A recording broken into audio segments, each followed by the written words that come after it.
시대를 분별하고 준비하여 하나님께 크게 쓰임받는 우리 민족, 우리들이 되게 하여 주옵소서. 예수님 이름으로 기도합니다. 아멘. 요한계시록 7장을 통하여서 휴거라는 제목으로 말씀을 전하겠습니다. 요한계시록 7장만큼 이단들이 나쁘게 자신들에게 적용해서 사용한 장도 없으며 요한계시록 7장만큼 혼선을 빚는 해석도 없는 것이 사실입니다. 많은 이단들이 이런 것을 가지고서 자기에게 끼워 맞춰가지고 아주 일식적으로 해석을 하곤 했었지요. 그런데 요한계시록 7장만큼 또 우리에게 소망을 주는 장도 없으며 사실 보면 요한계시록 7장만큼 가슴 벅찬 장도 없는 것이 사실입니다. 그래서 이 요한계시록 7장은 혼선을 빚는 해석이지만 주님께서 주시는 계시 정신을 가지고서 성령의 음성으로 이 7장을 보면 너무나 은혜스럽다는 사실입니다.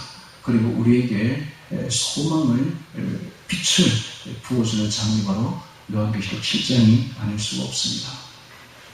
짧은 시간 안에 요한계시록 7장을 다 할 수 있을지 모르겠지만 사실 할 말로 따진다면 책을 한 권을 써도 모자랄 내용이 들어있는 것이 요한계시록 7장입니다. 이것을 한 시간 안에 이제 다 설명을 하기가 좀 벅찹니다만은 어찌됐든 요점을 간추려서 요한계시록 7장을 잘 이해할 수 있도록 주 예수님께서 성령을 부어주시사 듣는 자나 자는 자가 성령의 음성을 듣고 전하게 도와달라고 기도할 수밖에 없습니다. 자, 이 7장을 보겠습니다. 7장 1절부터 보면 먼저 1절부터 4절까지는 14만 4천 명의 이스라엘 자손에게 인을 치는 장면이 나오고 있으며 5절부터 8절까지는 그 입맞은 숫자가 각 지파 중에 1만 2천이다 하는 말을 하고 있습니다. 그러면 1절에 보겠습니다. 1절에 보니까 2일 후에는 7인 중에 6인이 떼어진 후에 이런 뜻이죠. 지난주에 8장, 우리 6장을 보았는데 6장에서 7인이 나오는데 7인 중에서 6인이 떼어졌고 1인이 남아있습니다. 이 1인은 8장에서 떼어집니다. 그러니까 6개의 인이 떼어지고 7개의 인이 떼어지기 그 사이에 들어가 있는 장이 바로 이 7장이라는 사실이죠. 그래서 2일 후에 내가 내 천사가 땅 내 모퉁이에 선 것을 보니 땅의 사방의 바람을 붙잡아 바람으로 하여금 땅에나 바다에나 각종 나무에 불지 못하게 하더라 라고 되어 있습니다. 자, 이 네 천사가 나중에 보면 이 바람을 지배하는 천사인 것으로 표현되고 있습니다. 그중에 보면 우리 그 3절에 보시면 다른 천사가 말을 하죠. 우리가 우리 하나님의 종들이 임하여 인치기까지 땅이나 바다나 나무에 행하지 말라 하고 네 천사를 향해서 큰 소리로 외치는 걸 보면 이 네 천사는 바람을 가지고 이 땅에 불게 하는 천사다 하는 것을 볼 수가 있습니다.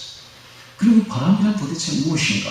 이 바람은 환난과 전쟁을 뜻하는데 이 환난과 전쟁은 바로 그 앞에 있었던 6장에 있었던 6개의 인을 말합니다. 6개의 인이 그냥 떼어진 것이 아니라 예수님께서 떼셨다는 것을 볼 수가 있고 예수님을 용인하여서 허락하여서 이 땅에 거대한 환난과 어려움이 고통이 왔다는 것을 우리가 볼 수가 있습니다.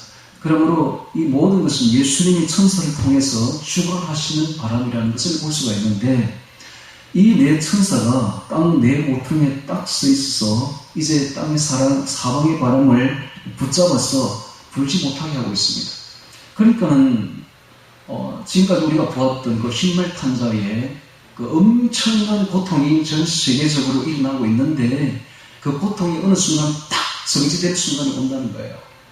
지금은 불고 있는 중입니다. 지금 엄청나게 지금 불고 있고, 특히 우리나라의 흰말탄자로 인해서 엄청난 고통이 지금 가중되고 있는 시대입니다. 그러나 이것이 계속되는 것은 아니고 어느 시점이 되면 중단이 딱 되고 평화로운 시대가 온다는 사실을 우리에게 보여주고 있습니다. 자, 이 평화의 시대가 오는데 그 왜 이런 일이 일어나는가 하는 사실입니다. 그래서 2절에 보니까 또 봄에 또 다른 천사가 살아계신 하나님의 인을 가지고 해돋는 데로부터 올라와서 땅과 바다를 해롭게 할 천사를 얻은 네 천사를 향하여 큰 소리로 외쳐 가로되. 자, 네 천사는 땅의 사방의 바람을 붙잡아 있고 또 다른 천사가 해돋는 데로부터 올라오고 있습니다. 그럼 도대체 이 또 다른 천사가 누구냐 하는 것입니다. 이것은 만약에 이 또 다른 천사가 하늘에서 예수님이 보낸 진짜 천사라면 이 표현을 이렇게 하지 않겠죠. 하늘로부터 왔어 이렇게 하지, 해돋는 데로부터 왔어 이런 말을 하지 않습니다. 이 해돋는 데로부터 왔어, 이것은 16장에 나오는 동방과 똑같은 겁니다. 똑같은 단어로 원어에 쓰여 있습니다. 그래서 헌정역에도 보면, KJV에도 보면 이 단어를 어떻게 해석하고 있느냐 하면 from the east, 동쪽으로부터 이런 말이 있습니다. 동쪽으로부터 왔어 이런 뜻이에요. 그러니까 만약에 이 천사가 진짜 하늘에서 온 천사라면 동쪽에서부터 이런 말 쓰지 않는다고요. 하늘에서부터 이렇게 표현하겠죠. 그럼 이것은 도대체 누구냐는 것입니다. 그런데 이 천사들이 하는 일을 보면은 하나님의 종들의 인을 치고 있습니다. 하나님의 종들의 인을 치는 것은, 인은 성령의 인을 말합니다. 성령의 인을 감히 천사가 친다는 이건 이해가 안 되죠. 성령의 인은 감히 수종자인 부리는 영인 천사들이 칠 수 있는 그게 아닙니다. 성령은 삼위일체 하나님입니다. 그럼 성령의 인은 누가 치는가? 오직 예수님만이 칠 수가 있습니다. 예수님만이 치는데, 그러면 성령의 인은 언제 쳐지는가? 복음을 들을 때에 쳐집니다. 우리가 복음을 듣고 예수님을 믿을 때에 그때 성령의 인이 쳐지는 것이지 그냥 쳐지는 게 아닙니다. 그러면 이 천사는 누군가라는 것이 자명해지죠. 이 천사는 바로 동쪽에서 오는 복음 전도사들이다 하는 것을 알 수가 있습니다. 그러면 성경은 모든 것이 짝이 있습니다. 그냥 쓰여져 있지 않습니다. 전부 성경이 성경을 해석하도록 되어 있습니다. 그러면 도대체 이 구절과 짝이 되는 구절이 어디 있는가? 자, 성경을 한번 찾아보도록 하겠습니다. 이사야서 41장을 찾습니다. 이사야서 41장. 이사야서 41장 25절 봅니다. 25절. 자, 이사야서 41장은 이스라엘에게 큰 소망을 주는 장이 40장부터 시작되는데 41장 25절에 이런 구절이 기록되어 있습니다. 내가 한 사람을 일으켜 북방에서 오게 하며 내 이름을 부르는 자를 해돋는 곳에서 오게 하였나니, 이런 말이 있습니다. 여기서 한 사람은 한 사람이기도 하거니와 한 나라, 단수입니다. 단수. 한 나라를, 한 민족을 뜻합니다. 그래서 내가 한 민족을 일으켜서 북방에서부터 오게, 북방은 하나님이 계시는 곳입니다. 북방 하늘은 하나님의 방향이요, 북두칠성, 북극성 있는 그곳은 하나님이 계시는 천국을 의미합니다. 그래서 북방에서 오게 한다는 말은 하나님으로부터 온다 이런 뜻이고, 내 이름을 부르는 자를 해돋는 곳에서 오게 하였나니, 여기도 똑같은 단어가 표현되어 있습니다. 그래서 해돋는 곳이 from the east, 극동을 의미합니다. 이 극동은 이스라엘 나라에서 볼 때 동쪽이다 이런 뜻입니다. 항상 중심은 이스라엘입니다. 이스라엘에서 볼 때 동쪽 나라를 뜻합니다. 동쪽에서부터 오게 하였나니, 그러면 이스라엘의 동쪽에 어느 나라가 있습니까? 제일 먼저 이라크가 보이죠. 이라크 그 다음에는 이란이 보입니다. 이란 옆에는 파키스탄이 보이고, 파키스탄 옆에 아프가니스탄 옆에는 중국 옆에 코리아가 있고, 코리아 뒤에는 없습니다. 코리아는 극동입니다. 바닷가에 위치한 제일 먼, 가장 동쪽, 정동쪽으로, 이스라엘 정동쪽으로 볼 때 가장 먼 나라가 코리아입니다. 한국입니다. 그러면 도대체 전도자들이 어디서 오느냐 하는 것은 대충 알 수가 있죠. 자, 이라크, 이란 전부 이슬람 국가입니다. 올 리가 없죠. 파키스탄 마찬가지, 아프가니스탄 마찬가지, 중국 공산주의 국가입니다. 올 리가 없는 것이죠. 그럼 올 수 있는 나라는 우리 한국밖에 없는 거예요. 예, 딱 바로 보이지 않습니까? 동쪽에서부터 온다는 말이 계속적으로 보이고 있는데 이건 어느 나라를 뜻하는가? 한국을 분명히 뜻하고 있는 것입니다. 제가 이렇게 말하니까 꼭 이단 같죠? 이단 이런 말 많이 써요. 그러나 그런 이단에 휘둘려가지고 이런 말을 못하면 안 돼요. 이거 분명히 성경에 기록되어 있고 우리 민족에 큰 소망을 주는 말이 아닐 수가 없는 것입니다. 다시 또 성경을 보겠습니다. 내 이름을 부르는 자를 해돋는 곳에서 오게 하였나니 그가 이르러 방백들 회산물같이 토기장의 진액을 발물같이 밟을 것이니 누가 처음부터 이를 우리에게 구하여 알게 하였느냐? 누가 이전부터 우리에게 구하여 이를 옳다고 말하게 하였느냐? 라고 기록되어 있죠. 자, 27절에 보면 내가 비로소 시온에 이르기를 너희는 보라 그들을 보라 하였노라. 내가 기쁜 소식 전할 자를 예루살렘에 주리라. 이 기쁜 소식이 바로 복음입니다. 복음. 그래서 복음을 예루살렘에 전하여 주리라. 이런 말을 하고 있는 것입니다. 그러면 이스라엘이라는 나라에 대해서 잠시 우리가 생각을 해보아야 됩니다. 이스라엘 나라를 하나님이 버리셨을까요? 자, 여기서 갈피를 끼고 로마서 11장을 찾겠습니다. 로마서 11장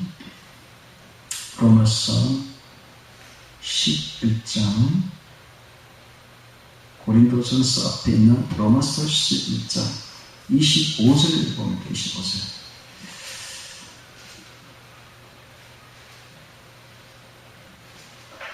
자, 이 로마서는 어떤 책인가를 먼저 알아야 됩니다. 로마서는 이 책이 유대인들의 구원을 위해서 쓴 책입니다. 이게 그런 줄 아무도 몰랐죠. 유대인의 구원을 위해서 쓴 책인 줄은 아무도 몰랐던 거예요. 최근에 이제 학자들이 깊이 연구해 보니까 이 책이야말로 진짜 유대인의 구원을 위해서 쓴 책이구나 하는 사실을 깨닫게 된 것이죠.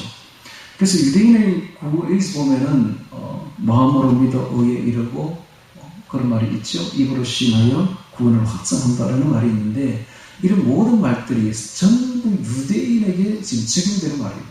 왜 이런 말을 쓰는가 하면 유대인들은 생각하기를 율법을 지켜야만 구원받는다. 할례를 받아야만 구원받는다 라고만 생각했던 거예요. 그래서 그게 아니다. 믿어야 구원을 얻는다. 예수님을 믿어야 구원받는다 라고 확정시켜준 것이 바로 로마서예요. 근데 로마서 10장, 11장, 12장은 전부 유대인에 대해서 쓰고 있는 겁니다. 그래서 11장 25절 겁니다. 25절. 형제들아 너희가 스스로 지혜 있다 함을 명키 위하여 이 비밀을 너희가 모르기를 내가 원치 아니하노니 이 비밀은 이방인의 충만한 숫자가 들어오기까지는 이스라엘에 드러나 완악하게 된 것이라. 그리하여 온 이스라엘이 구원을 얻으리라 라고 기록하고 있습니다. 그러니까는 이스라엘이 하나님께 버림을 받고 예수님을 믿지 못하는 이유가 있는데 그 이유는 이방의 충만한 숫자가 찰 때까지 이 이스라엘이 구원을 얻지 못하도록 하나님이 딱 만들어 놨다는 것을 알 수가 있습니다. 그러면 이방의 충만한 숫자가 차게 되면 이스라엘이 그때 구원을 얻는다는 거예요. 그래서 그리하여 온 이스라엘이 구원을 얻으리라. 이걸 깊이 봐야 됩니다. 온 이스라엘. 지금 이스라엘 나라가 있는데 이 이스라엘은 절대로 복음을 받아들이지 않습니다. 왜? 2000년 동안 카톨릭이 얼마나 박해를 했는지 모릅니다. 카톨릭이 유대인 가면 그냥 막 씨를 말릴 정도로 죽인 거예요. 정말 그 역사를 보면은 처참하게 이룰 수가 없습니다.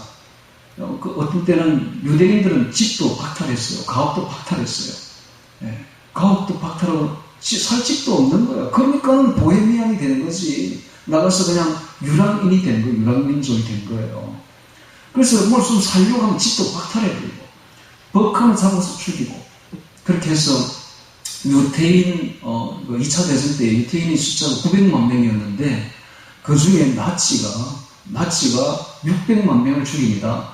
600만 명을 죽이는데 600만 명을 나치 혼자서 죽이면 절대 아닙니다. 그 뒤에는 많은 동조자들이 있었는데 같이 협력하고 같이 동조한 사람들이 있었는데 그들이 바로 카톨릭.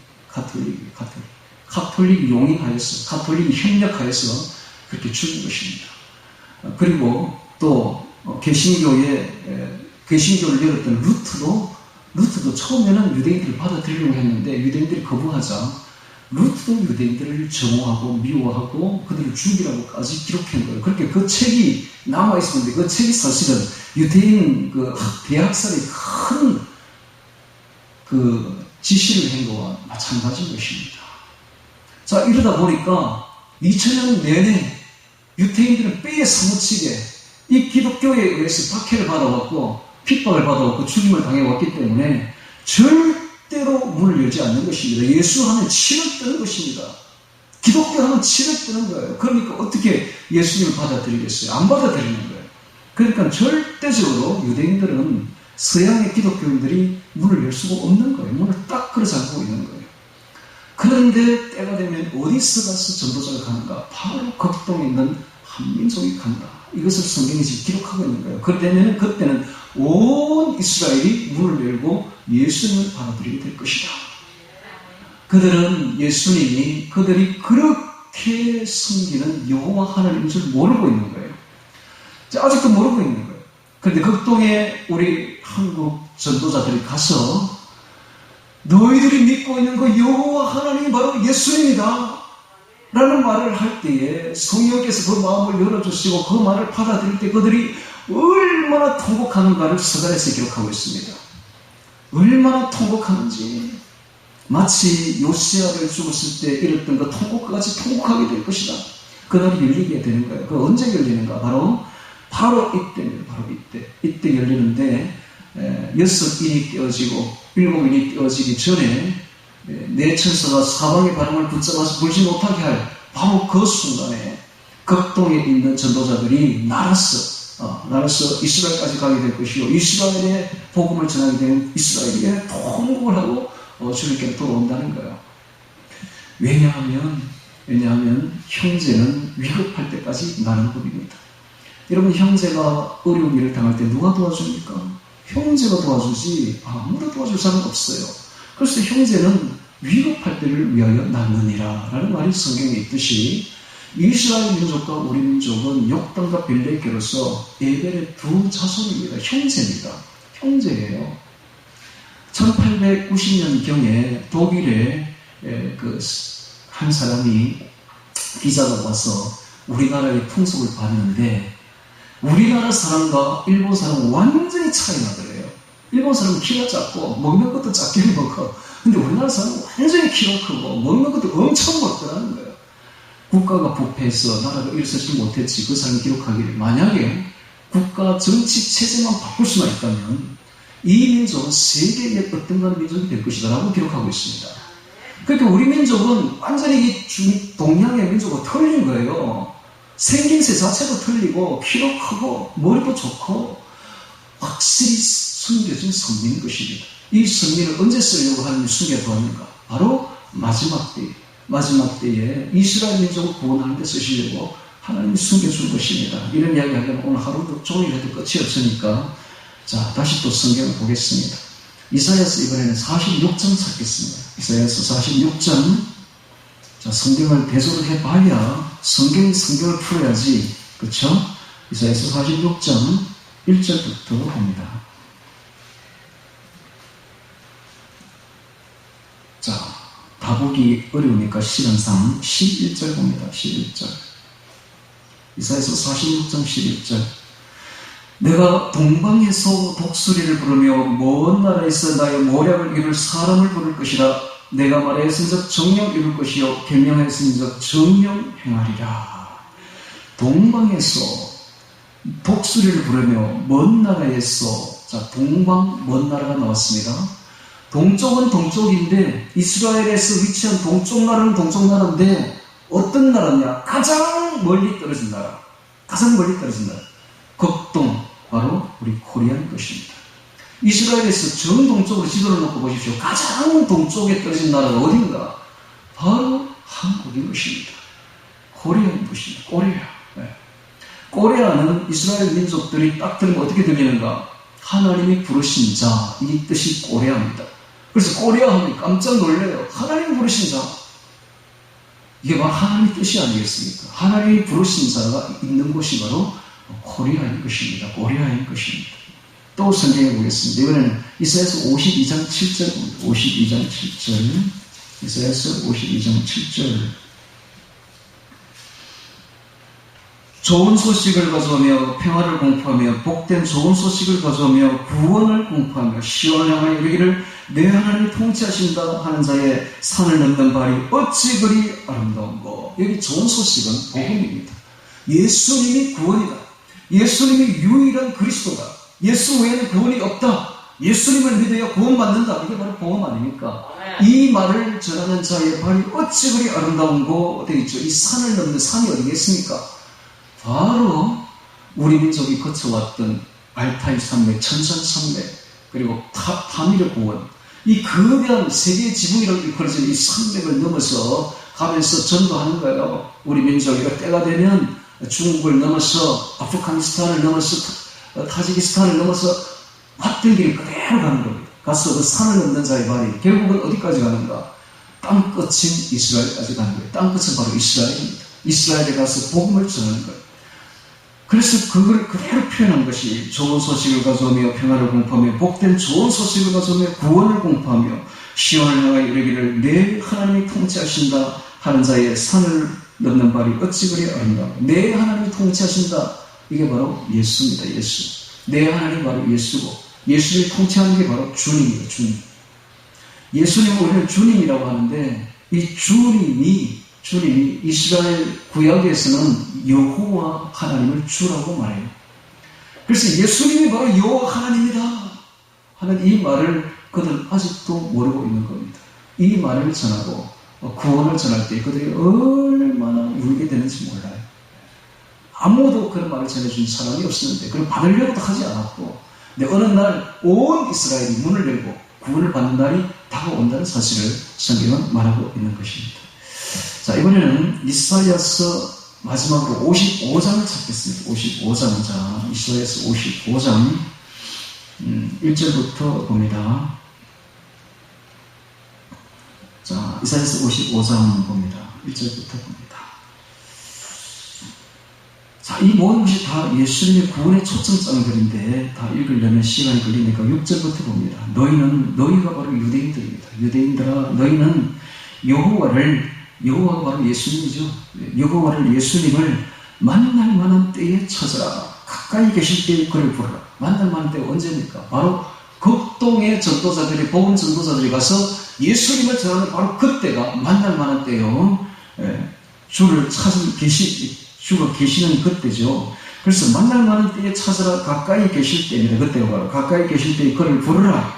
악인은 그 길을 불의한 자는 그 생각을 버리고 여호와께로 돌아오라. 왜 악인은 그 생각을 버리고 이런 말을 하겠습니까? 유대인들은 지금까지도 생각하기를 그들은 세계에서 선민이고 하나님이 선택한 민족이고 이방인들은 배불리 넘는 사람들이다. 짐승과 같은 사람들이다 라고 생각합니다. 그래서 아무도 감히 자신들을 전도한다는 것은 생각지도 못하는 일이에요.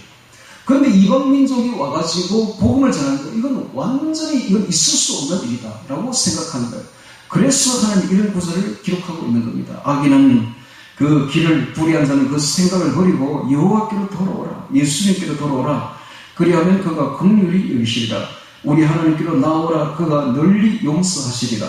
여호와의 말씀에 내 생각은 너희 생각과 다르며 내 길은 너희 길과 달라서 하늘이 땅보다 높은 같이 내 길은 너희 길보다 높으며 내 생각은 너희 생각보다 높으니라. 왜? 그들이 유대인이고 그들이 선민이라 생각해서 감히 우리를 누가 우리 가르칠 수 있으랴 라고 생각하는데 그 길을 버리라는 거예요. 내 생각은 너희 생각보다 높고 내 길은 너희 길보다 높아서 마치 하늘이 땅보다 높은 것 같이 내 생각은 너희 생각보다 높으니라 라고 말씀하시는데 그들이 몰라서 그렇지 극동에 있는 한국 민족은 에벨의 두 자손 중에 바로 욕단의 구성들입니다. 욕단은 바벨탑 사건, 대배도 사건이 일어날 때에 그 대배도를 싫어해서 하나님의 신앙을 들고 아리랑 노래를 부르면서 동방으로 온 진짜 선민 중의 선민이에요. 그들은 니무롯과 함께 배도한 민족입니다. 바로 벨렉입니다. 그래서 아리랑 가사에 보면 알이랑 하나님이랑 아리랑 고개를 넘어간다. 나를 버리고 가시는 님은 바로 벨렉이죠. 이스라엘입니다. 나를 버리고 가시는, 하나님을 버리고 가시는 님은 신이도 못 가서 800만이니까 다시 하나님께 돌아오느라 하면서 부르는 노래가 바로 아리랑 아닙니까? 그러니까는 큰 형제에 대한 사랑이 되어있는 노래요. 자, 이런 노래를 부를 수 있는 민족은 숨겨진 성민입니다. 그러니까는 이런 걸 모르는 거예요. 그래서 하나님이 내 생각은 너희 생각보다 훨씬 높으니라. 악인은 그 생각을 버리고 여호와께로 하는 예수님께 돌아오라. 이런 말을 이미 적어놓은 거예요. 여기다. 자, 다시 이제 성경 우리 하던 계시록으로 넘어오겠습니다. 자, 계시록에 있는 이 구절이 바로 이것을 그대로 보여주고 있는 구절인 것입니다. 다시 7장으로 넘어옵니다.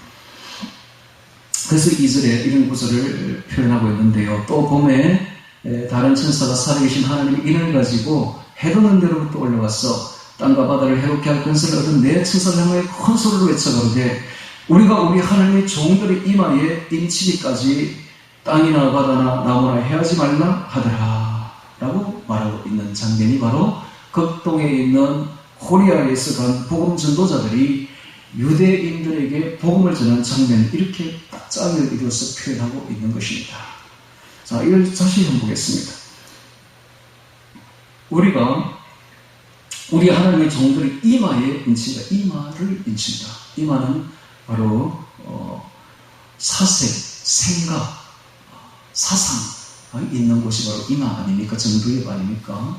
그래서 이 생각에, 신앙에, 마음에, 양심에 도장을, 하나님의 도장을 찍는다. 이렇게 되어 있는데 이 인이 무엇을 의미하는지를 생각해 봐야 됩니다. 이 도장은 바로 고대 로마에 보면 로마에는 자유인의 숫자보다 종들의 숫자가 4배나 많았다 그러죠. 얼마나 전쟁을 잘했든지 전쟁을 해서 이기기만 하면 전부 다 그 포로를 끌고 오는데 그 전부 종이 되는 것이죠. 그러니까 로마에는 자유인의 숫자보다 종들이 4배나 많은 숫자가, 그럼 그 종들을 다스리기 위해서는 이렇게 화인을 찍습니다. 인두에다가 글자를 새겨가지고, 노예라는 글자를 새겨가지고 벌겋게 달구어서 종을 이마에 그냥 갖다 대버려요.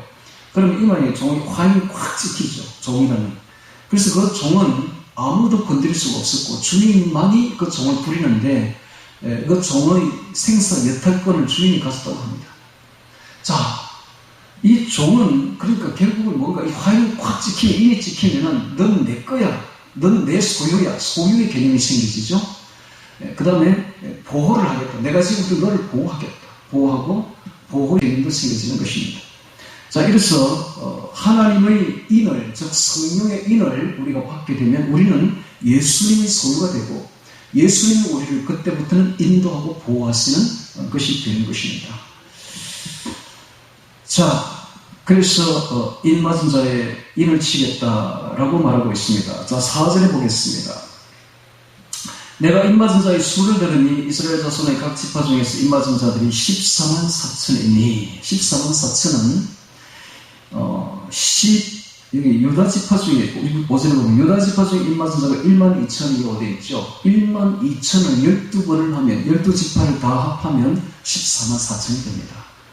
그러면 1만 2천은 어떤 숫자인가? 1만 2천은 12 곱하기 1000이죠. 12 곱하기 1000. 12는 3 곱하기 4입니다. 3은 하나님의 숫자예요. 4는 땅의 숫자입니다. 사방을, 동서남북을 4로 표현하죠. 그래서 하나님이 땅에 있는 수많은 사람들, 천은 많다는 데, 천천만만, 이런 말이 있죠. 성경에 보면. 당시에는 천천만만으로 가장 많다라는 뜻입니다. 그래서 12,000 하면은 유다 지파 중에 모든 사람을 뜻합니다. 그래서 아까 보면 로마서 온 이스라엘이 구원을 얻으리라 되어 있죠. 온 이스라엘이 구원을 얻는다. 이런 뜻이 포함되어 있는 거예요. 자, 그러면 왜 이 12지파를 지파들로 거론하는가? 14만 4천 가지고 얼마나 이단들이 해석을 많이 하고 아주일주격으로 해석을 많이 하고 특히 가톨릭의 영향을 받은 지금까지 모든 신학자들이 해석하기를 이것은 영적인 이스라엘이다, 교회 숫자다라고 말하고 여호와의 정의는 자기들의 숫자다라고 말하고, 통일교도 자기들의 숫자다라고, 신천지도 자기들의 숫자다라고 말하지만은 이것은 분명히 유대인의 숫자입니다. 왜 유대인의 숫자인가? 여기 지파가 나오잖아요. 지파. 어떤 교회에서 지파가, 이런 지파가 있습니까? 없습니다. 지파를 정확하게 표현하고 있죠. 유다 지파, 로벤 지파 딱딱 표현하고 있어요. 그러니까는 성경을 어렵게 해석하면 안 돼. 너무 알레고리컬하게 상징적으로 해석하면 안 돼요. 있는 글자 그대로 받으면 됩니다. 이것은 틀림없는 유대인 숫자인 것입니다. 유대인들이 전부 다 구원을 받는다는 거예요. 다 구원을, 그래서 온 이스라엘이 구원을 얻으리라. 로마서 11장 25절에 표현된 그 말씀 그대로 응하는 게 바로 이 구절이다. 이런 뜻입니다. 자, 유다 지파, 루벤, 그 다음에 아셀, 납달리, 므낫세, 시므온, 레위가 나왔죠. 12지파 중에 레위는 들어가지 않습니다. 구약 12지파에 보면 다한이 있는데 다한 대신에 레위 제사장 지파가 들어갔습니다. 이사갈, 스불론, 요셉이 나오죠. 요셉도 들어가지 않습니다. 구약에는 에브라임이 들어가 있었죠. 에브라임 대신 요셉이 들어가고 있습니다. 베냐민 지파 중에 1만 2천이라. 그러면 왜 단과 에브라임이 빠졌을까요? 이것은 단과 에브라임은 대표적인 우상숭배의 지파입니다. 단과 에브라임이죠. 자, 하나님께서는 우상숭배하는 자를 가장 싫어합니다. 그래서 빼버린 거예요. 구원받는 숫자에서 빼버린 것입니다. 이것은 오늘 우리에게 크게 와닿죠. 우리도 우상숭배하면 빠지는구나. 구원에서 제외되는구나. 여러분, 지난주에 우리는 흰말 탄자가 우상숭배하는 것을 보았습니다. 지금 전 세계 교회 95%가 우상숭배에 빠졌습니다. 종교다원주의에 빠져버렸습니다. 종교다원주의는 각 종교에도 구원자 그리스도가 있다는 뜻입니다. 쉽게 말하면 불교에도 부처라는 그리스도가 있어서 거기서 구원을 능히 받을 수 있다고 말하는 것이 종교다원주의입니다. 그렇게 해서 지금 전 세계가 종교연합 운동을 벌이고 있습니다. 이게 바로 흰말 탄자인데 이게 바로 우상숭배입니다. 여기에 빠지면 구원이 취소되어버립니다. 그래서 이건 굉장히 중요한 이야기입니다. 우리는 이 마지막 시대에 절대로 WCC, WEA로 대표되는 종교다원주의에 빠지면 안 됩니다. 우리는 절대적으로 예수만이 구원이다. 다른 종교는 전부 사탄 종교다. 오직 구원은 예수 그리스도밖에 없다. 이 믿음 위에 확실히 서야 됩니다. 이 믿음에서 흔들리면 구원이 취소되어 버린다니까요. 그런데 지금 우리나라에도 그렇지만 지금 유럽은 이미 넘어갔고요. 이 WCC에 우리나라도 태반이 넘어갔고 WEA라는 게 또 나타나가지고 나머지 교단들을 전부 흡수해 버렸습니다. 그래서 지금은 아무도 믿을 데가 없는 거예요. 오직 예수님만 붙들어야 됩니다. 개인적으로 이제는 믿어야 돼요. 정부에서는 지금 계속적으로 교회만 압박하고 있습니다. 이럴 때에 우리는 내 혼자라도 신앙을 지켜야지 하는 굳건한 신앙이 있어야 됩니다.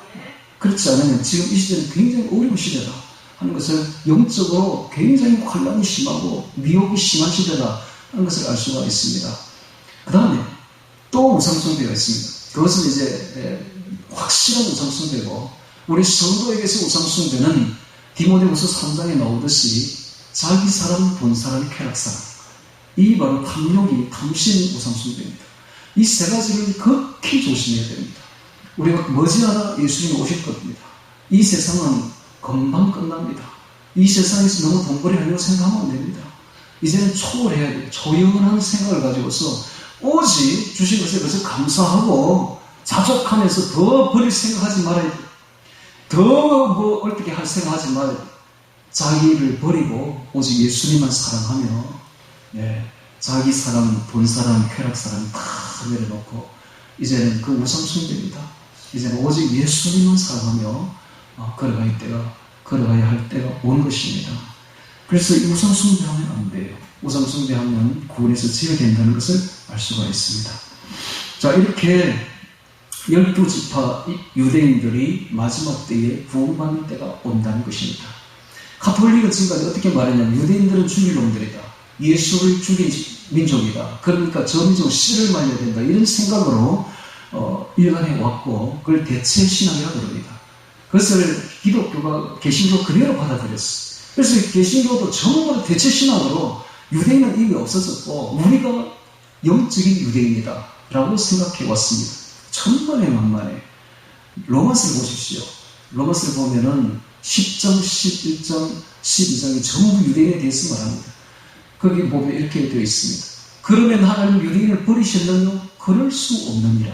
그럴 수 없느니라. 참 감람나무인 그들이 예수님을 떠나서 예수님이 가차없이 되어버렸듯이 돌 감람나무인 너희도 아끼지 아니하리라. 우리는 어떤 나무인가? 돌 감람나무입니다. 우리는 야생 감람나무라. 별 볼 일 없는 이 돌 감람나무를 참 감람나무 유대인 줄기에 접붙임 당한 거예요 지금. 그러니까 우리가 겸손해야 돼요. 그리고 유대인들을 존중해야 됩니다. 하나님은 지금도 유대인을 사랑합니다. 마지막 때에 쓰신 민족은 유대인 민족입니다. 그러므로 우리가 그들을 위해서 기도해주고 그들에게 복음을 전해줘야 되는 것입니다. 그런 사명이 우리에게 있는 것입니다. 우리는 절대적으로 유대인들을 하찮게 보면 안 됩니다. 지금은 징계를 받아서 저렇게 벌레처럼 되어 있어도 마지막 때에 세계적으로 일어날 민족이 바로 유대인 민족이라는 걸 알아야 됩니다. 그래서 우리는 그분들을 위해서 기도해주고 고맙다고 생각해야 되고 그들이 꺾여졌기 때문에 우리가 거기 접붙임 당하는 거예요. 그래서 이방인의 숫자가 차게 되면 다시 유대민족이 일어납니다. 그러므로 유대민족이 일어나야 되는데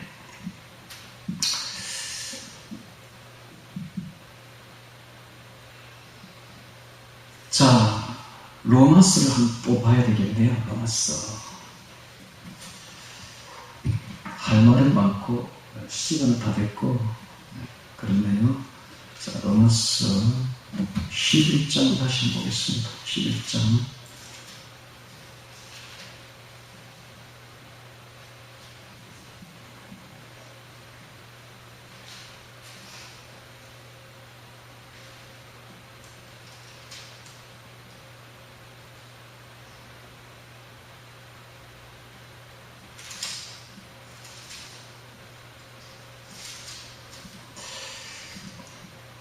네, 로마 11장 25절에 보면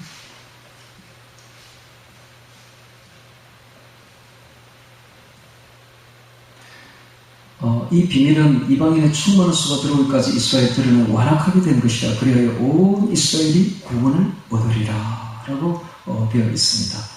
자, 다시 요한계시록 7장을 넘어가서 보겠습니다. 7장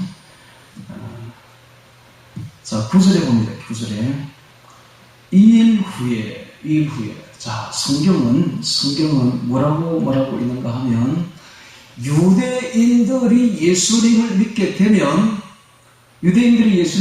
그때 예수님이 공중 재림하신다 라고 다 기록되어 있습니다. 그때 영생을 얻을 자들이 일어난다 라고 성경은 되어 있는데 자, 2일 후에 유대인들이 예수님을 받아들인 그 후입니다.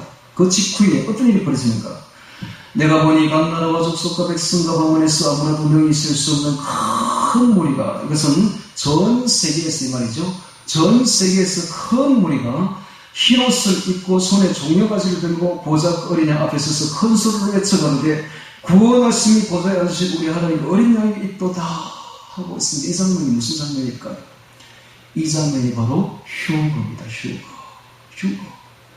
전 세계에서 유대인들이 예수님을 믿자마자 전 세계에서 휴거가 발생되는 거예요. 예수님 공중 재림이 있게 되고 온 세계에서 구원받은 숫자들이 다 공중으로 올라가게 되고 하나님께로 올려가서 하나님 앞에 가서 보좌 앞에 가서 찬양하고 있는 모습이 그려져 있는 것입니다. 이게 바로 휴거 장면입니다. 휴거 장면.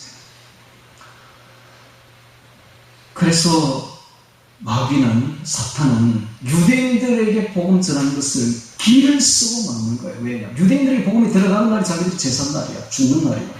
그러니까 이것만큼은 막아야 되는 거예요. 그래서 가톨릭을 세운 거예요. 가톨릭을 세운 유대인들을 그렇게 핍박한 거예요. 기독교인들이. 그러니까 유대인들은 그 가슴 속에 기독교인 하면 치를 뜨는 거예요. 복음을 안 받겠다고 만들어놓은 거예요. 그 다음에 사탄은 아는 겁니다.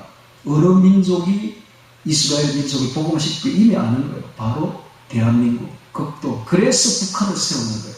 북한이 세계에서 가장 기독교 박해 국가로 만든 이유가 있습니다. 가장 그간 무도한 사탄의 왕국을 된 이유가 있어요. 왜? 우리나라 민족이 넘어가면 큰일이거든. 그렇게 못 넘어가게 철의 장막을 딱 쳐놓은 거예요. 대륙을 못 넘어가게. 그러나 아무리 사탄 마귀가 방해해도 주님께서 문을 여시면 어느 날 남북 통일이 될 것이요. 남북 통일되면 실크로드를 넘어서 아리랑 고개를 넘어서 우리가 반드시 복음을 들고 넘어갈 날이 오는 것입니다. 오게 되면 극동에서 일어난 하나님의 빛이 전 세계를 비추게 될 것이요. 그 빛 앞에 모든 나라가 쓰러지게 될 것입니다. 할렐루야.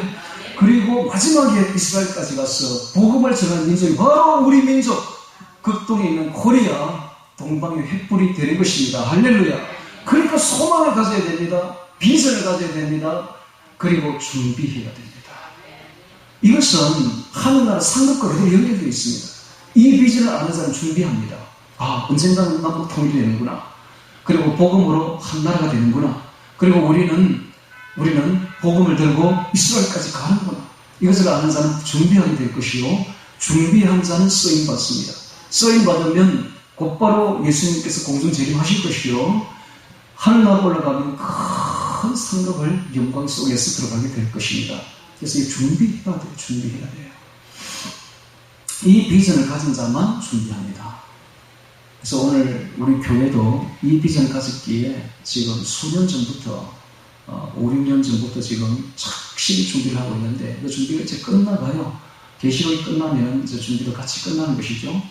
자, 그렇다면 우리는 지금 창세기, 계시록, 요한복음 이 세 개의 책을 포업으로 출판할 예정이고 그걸 가지고 북한에 넘어가서 뿌릴 것입니다. 뿌리게 되고 또 이제 그분들이 그렇게 급성장하는 거죠. 신앙이 아주 급성장하는 거죠. 가장 수준 높은 계시록, 창세기, 요한복음의 해설을 그들에게 주니까 급성장해버린 것이죠. 그럼 그분들이 전도자들이 될 수가 있습니다. 그래서 이 마지막 때에 이 험난한 이슬람 국가, 공산 국가, 회계 국가, 힌두 국가 저런 데 가서 복음을 전하는 민족은 북한 민족밖에 없어요. 사실은 북한을 훈련시켜 대도 감이 아니에요. 제가 이야기를 하나 하죠. 시간 좀 됐지만은 너무 지루해 하지 마시고 제 이야기를 좀 들어주기 바랍니다. 네. 지금 미국 애틀란타 영락 장로교회 원로 목사님이신 고원용 목사님이 하신 간증입니다. 그분이 6.25 직후에 보니까 그 전쟁 미망인이 30만 명, 전쟁 고아만 50만 명. 그래서 물부짖고 다 있는데 너무 보기 안타까워가지고 삼각산 꼭대기가 비봉이 있는데 비봉산이 있는데 그 비봉로 그 끝까지 올라가서 꼭대기까지 올라가서 기도를 한 거예요. 하나님, 이 우리 민족을 버리시니까 이렇게 비참한 민족이 어떻게 살겠습니까? 이 민족을 위해서 응답해 주시지 않으면 제가 내려가지 않겠습니다 하고 기도를 시작한 거예요. 기도를 시작한 지 새벽 1시경 돼서 하나님이 무슨 응답을 주셨는데 바로 이런 응답을 주셨대요. 한국 민족은 세계 선교의 마지막 주자이다. 마지막 주자로 뛰게 될 것이다. 그것은 계시록에 기록되어 있는데 그때는 바로 반시 동안 고요한 사방의 바람을 붙잡아서 고요한 바로 그때가 한국 민족이 마지막으로 쓰임 받을 때이다 라는 계시를 받은 거예요. 지금 바로 우리가 보고 있는 7장에 보고 있는 바로 이때, 그리고 6인이 떼어지고 7인이 떼어지기 직전 그때 고요한 때, 그렇게 지금 코로나다 뭐다 이런 관란이 많이 일어나지만 이게 잠잠해질 때 온다는 거예요. 잠잠해질 때 오는데 바로 그때가 우리 민족이 이스라엘까지 복음을 전할 때가 온다는 거예요. 바로 그때에 우리 민족은 세계의 마지막 복음 주자로 선택받아서 쓰임받게 될 것이다 하는 음성을 들은 거예요. 그걸 이제 그렇게 지금부터 오래전이죠. 1953년경이니까 오래전에 그 말씀을 들었는데 자, 이제 우리가 계시록을 보니 그게 이제 보이는 거예요. 서서히 보이기 시작하는 겁니다. 자, 다시 성경을 넘어가서 자, 이제 이 10절에 보니까 큰 소리로 외쳐 가로되 구원하심이 보좌에 앉으신 우리 하나님과 어린 양의 이쁘다. 맞습니다. 우리를 구원하실 분은 보좌에 앉으신 우리 하나님 아버지와 예수님밖에 없습니다. 어린 양 그리스도 예수님밖에 없는 거예요. 그래서 이 찬양을 소리를 높여서 크게 부르고 있는 구원받은 휴거된 성도의 모습이 보이고 있는 것입니다. 그리고 11절에 모든 천사가 보좌와 장로들과 내 생물의 주위에 섰다가 보좌 앞에 엎드려 얼굴을 대고, 얼굴을 땅에 대고 이 말입니다. 얼굴을 땅에 대고, 이게 경배죠, 경배. 우리도 하나님 앞에 혼자 기도할 때는 얼굴을 땅에 대고 기도하세요. 요한은 얼굴을 땅에 얼마나 대었든지 이마가 딱딱했었다고 하잖아요. 우리가 이렇게 장의자에 기대가지고 이렇게 기도하는 것은 사실 하나님 볼 때는 좀 불경한 모습이죠. 항상 무릎 꿇고 얼굴을 땅에 대고 하나님께 기도하는 모습을 우리도 익혀나가야 될 것입니다. 얼굴을 땅에 대고 하나님께 경배하며 절하며, 경배가 절이죠. 하나님께 경배하며, 그래서 우리가 이마를 대고 경배해야 될 분은 오직 한 분, 삼위일체 하나님밖에 없음을 분명히 해야 됩니다. 이마가 아꼈다고 어디다 쓸 겁니까? 이마는 오직 하나님께만 무릎 꿇고 경배해야 될 것입니다. 아멘. 찬송과 영광과 지혜와 감사와 존귀와 능력과 힘이 우리 하나님께 세세토록 있을지로다. 아멘. 그렇습니다. 우리 주 예수님은 능력의 하나님이요, 전지전능, 부의 하나님이요, 지혜의 하나님이요, 힘의 하나님이며, 존귀와 영광의 하나님이요, 찬송이 주님께 드려져야 될 마땅한 분이십니다. 13절에 장로 중에 하나가 응답하여 내게 이르되 이 흰옷 입은 자들이 누구며 또 어디서 왔느뇨? 내가 가로되 내 주여 당신이 알리이다 하니 그가 나더러 이르되 이는 큰 혼란에서 나오는 자들인데, 큰 혼란은 바로 6인이 떼어진 그 혼란을 말합니다. 즉 흰말 탄 자의 혼란이죠. 지금 우리가 바로 그 안에 들어있는 것입니다. 어린 양의 피에 그 옷을 씻어 희게 하였느니라. 어린 양의 피에 그 옷을 씻어 희게 할, 옷이 피로서 옷을 씻으면 더 붉어지죠. 희게 되지는 않죠. 그럼 이것은 우리 양심을, 우리 마음을 씻었다라는 뜻이죠. 예수님의 십자가 보혈의 공로로만 우리의 죄가 깨끗하게 씻어지는 것이죠. 그러므로 그들이 하나님의 보좌 앞에 있고 또 그의 성전에서 밤낮 하나님을 섬기며, 자, 휴거된 성도들이 할 일이 있습니다. 하나님을 섬기려고 휴거 받는 것입니다. 하나님을 섬기려고. 그러므로 우리가 지상에서부터 우리 하나님을 섬기는 자들이 되어야만이 휴거 받는다 하는 것을 볼 수가 있죠. 밤낮 하나님을 섬기며 보좌에 앉으신 이가 그들 위해 장막을 치시니, 장막이 나오고 있습니다. 이것은 유대 풍속을 알아야만이 이 의미를 알 수가 있는데, 유대 나라에서는 새로운 손님이, 귀한 손님이 오면 새로운 장막을 친다 그래요. 새로운 장막을 쳐서 그 장막에서 그 손님과 함께 밤새 먹고 이야기하며 즐긴다고 합니다. 바로 그것입니다. 지금 우리를 새 손님으로 하나님을 맞아들여서 새로운 장막을 치고 그 안에서 먹고 마시며 계시록 3장 20절에 있듯이 서로 하나가 되는 것입니다. 할렐루야. 장막을 치시니 16절. 저희가 다시 줄이지도 아니하며 목마르지도 아니하고 해나 아무 뜨거운 기운에 상하지도 아니할지니. 자, 이걸 보면 지상에 있을 때에 많이 줄였고 많이 목말랐으며 해에 많이 상했다는 것을 볼 수가 있습니다. 그러니까 이 세상은 제가 늘 이야기하듯이 7,000년 훈련 기간이다 하는 걸 알 수가 있습니다. 훈련은 이게 너무 재미있고 너무 편안하면 안 돼요. 그럼 훈련이 안 돼. 훈련은 빡세게 시켜야 이게 훈련이 되는 거예요. 그러니까 이 땅에서 고생을 해야 돼요. 십자가 져야 돼요. 십자가 지고 고생한 만큼 저 하늘에 영광이 기다리고 있는 것입니다. No cross, no crown, 십자가 없이는 영광도 없는 것입니다. 그래서 이 땅에서 어찌하든지 주를 위해서 고생하고 십자가 져야 되는 것입니다. 아무 해나 아무 뜨거운 기운에 상하지 아니할지니 17절. 이는 보좌 가운데 계신 어린 양이 저희의 목자가 되사 생명수생으로 인도하시고, 정말 시편 23편이 떠오르지 않습니까? 시편 23편. 푸른 초장, 10만원 물가로 인도하신 우리의 목자 되시는 예수님. 하나님께서 저희 눈에서 모든 눈물을 씻어주실 것이니라. 평화는 오직 예수님만이 줄 수가 있는 것입니다. 이 정부가 말하는 평화는 거짓 평화요. 진짜 참 평화는 저 천국에 있으며 오직 예수님만이 줄 수 있는 게 참된 평화인 것입니다. 자, 오늘 우리는 요한계시록 7장을 통해서 휴거라는 제목으로 말씀을 보았습니다. 어제 제가 이 제목을 놓고 하나님께 기도하니까 하나님께서 이런 말씀을 주셨습니다. 마지막으로 하나님 주신 말씀을 듣길 바랍니다. 얘야, 휴거 되려면 어떻게 해야 됩니까? 바로 노아와 같이, 에녹과 같이 예수님과 동행해야 됩니다. 동행하려면 어떻게 해야 되는가?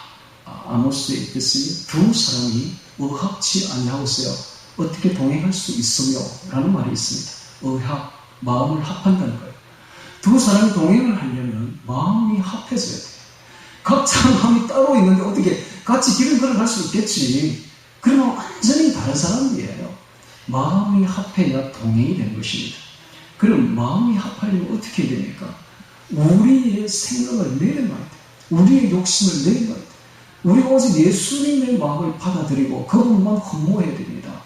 그래서 예수님의 인격을 갖춰가고 예수님을 사모하는 마음으로 꽉 차 있어야만이 동행이 되는 것이지, 자기 욕심, 세상 욕심으로 꽉 차 있는데 무슨 동행이 되겠습니까?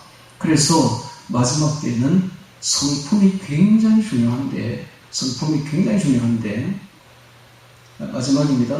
성품이 굉장히 중요한데, 주님과 동행하는 성품을 갖춰야 됩니다. 주님과 동행하는 성품을 갖추려면 주님의 음성을 들을 줄 알아야 돼요. 내 거를 내려놔야 돼요. 내 거를 다 내려놓고 주님과 조용히 독대하고 앉아 있어야 되는 것이, 이게 또 기도입니다. 마지막 때 기도는 단란한 기도가 아니라 주시옵소서가 아니고 하나님과 조용히 아무 생각 없이 다 내려놓고 오직 주님만 바라면서 주님과 앉아있는 모습, 주님 그걸 바라십니다. 우리도 그걸 바랍니다. 우리도 진정한 친구가 없어. 만나면서 시끄럽게 떠들기만 할 뿐이지, 진짜 마음을 합해서 조용하게 그냥 허물없이 앉아있을 수 있는 친구는 진짜 없죠. 그런 친구 한 명만 있을 때 인생은 행복한 거예요. 마찬가지로 우리가 그런 친구가 없을지라도 예수님은 우리의 친구가 되어주십니다. 예수님과 동행하십시오. 독대하십시오. 예수님 앞에 가서 조용히 앉아만 있으면 됩니다. 제가 이걸 이번 주에 깨닫고 기도를 했어요. 하나님, 제가 이걸 깨달았습니다. 주님과 동행하는. 그랬더니 예수님이 이런 말을 해요. 그 서정주에 이런 시가 있죠. 이제는 돌아와 거울 앞에 선 내 누님같이 생긴 꽃이요. 국화꽃 그거 할 때 그렇죠. 이제는 돌아와 거울 앞에 선 내 누님같이, 그 누님이 그렇게 방황을 하다가 이제는 돌아와. 이제는 우리가 세상을 그렇게 방황하다가 이제는 주님께로 돌이켜야 됩니다. 이제는 주님만 바라고 주님 앞에 서 있을 수 있는, 그래서 주님과 동행할 수 있는, 주님과 하나의 성품을 가질 수 있는 그런 사람을 하나님이 지금 찾고 있는 거예요. 그런 사람이 될 때에 우리는 그 사랑에 이끌려서 주님의 복음도 전할 수 있는 것이요. 복음을 전한다는 것이 결국 사람을 사랑한다는 거거든. 사람을 사랑하는 마음이 없이는 복음을 못 전합니다. 이 사랑의 마음은 예수님이 부어주셔야 합니다. 그래서 예수님과 동행하는 사람은 그 마음을 받을 수가 있습니다. 제가 지금 하는 이 이야기들은 전부 다 휴거의 조건에 관련되어 있습니다. 이런 삶을 살 때에 흰옷을 입게 될 것이요, 주의 백성으로 성장하게 될 것이요, 하늘나라 백성의 품성에 도달하게 될 것이요, 그렇게 될 때 휴거 받는다 하는 것을 제가 지금 전제를 깔고 하는 이야기입니다. 자, 그래서 우리 모두 지금 머지않아 이런 고요한 시간이 다가올 것입니다. 준비를 잘 하셔서 성품 준비, 복음 준비 다 하셔서 때가 되면 복음도 전하시고 그때가 지나고 나면 마지막 유대인들이 복음을 받는다는 소식이 들리면 긴장해야 됩니다. 아, 주님이 이제 오시는구나. 오시는구나. 이 복음이 땅끝까지 전해져야 내가 오리라 라고 하신 말씀이 이제 어해지는 것입니다. 그때 우리가 들림받게 될 것이요, 저 천국에 올라가서 영원히 주님과 함께 살게 될 것인데, 그때 이 지상의 7천년을 보면 한 점에 불과합니다. 우리는 영원한 세월을 주님과 함께 보내게 될 것인데, 7천년 세상 사는, 우리는 7천년 중에서 100년도 안 되죠. 그러니까 점 중에 점이다. 이 빛과 같은 이 세상, 화살같이 지나가는 이 세상, 하루도 초능도 쪼개어가며 주님과 동행하시기를 주의 이름으로 축원합니다. 다 같이 오늘 말씀 기억하며 기도드리겠습니다.